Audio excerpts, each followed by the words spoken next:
Happy Monday. I hope everybody had a great weekend.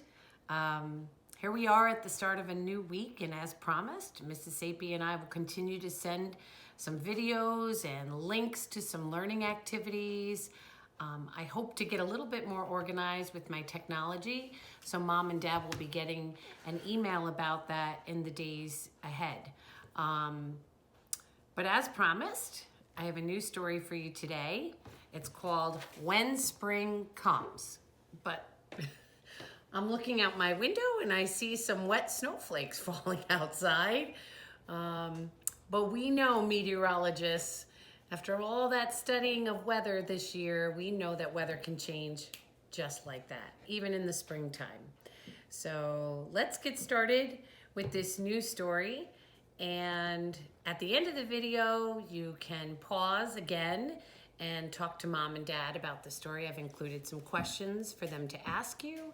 And also, if you stick around, there are some activities linked to this video too to help you extend the book that we read a little bit more today.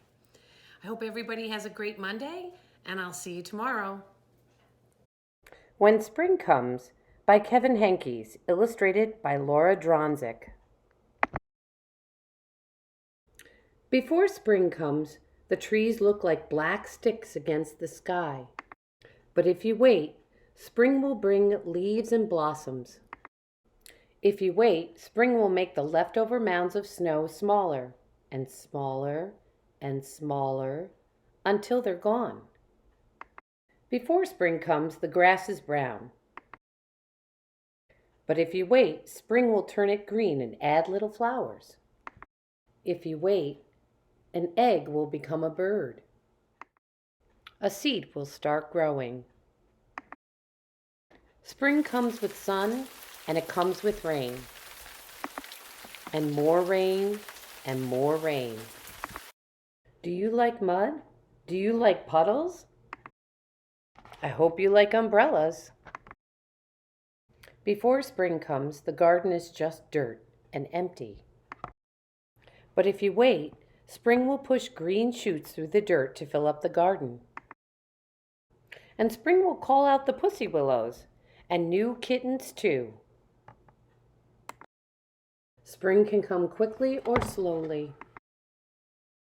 It changes its mind a lot, but when spring is finally here to stay, you will know it. There will be buds and bees and boots and bubbles.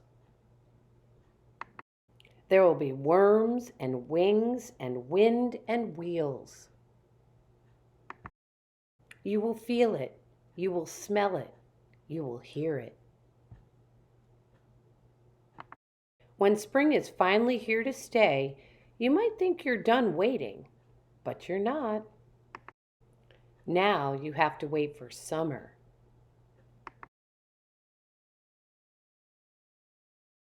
I hope you enjoyed the story When Spring Comes by Kevin Henkes. When you're done reading or listening to the story and talking about it with Mom and Dad, there are some activities you might want to try.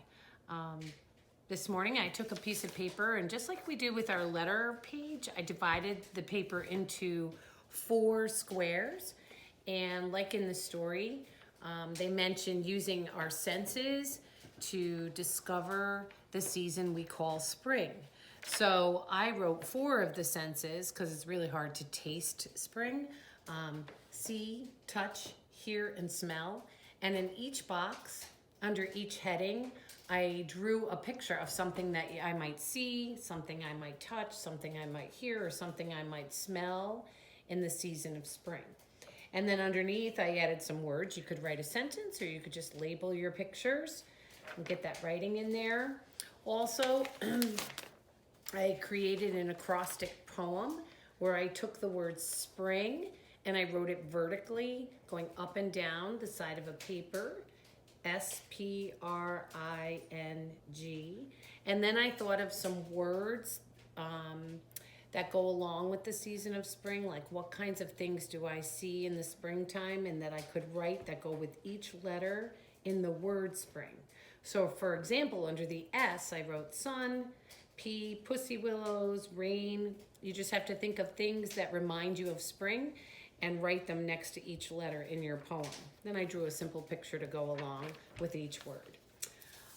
As far as art was concerned, in our house we have a lot of toilet paper rolls left over, empty ones.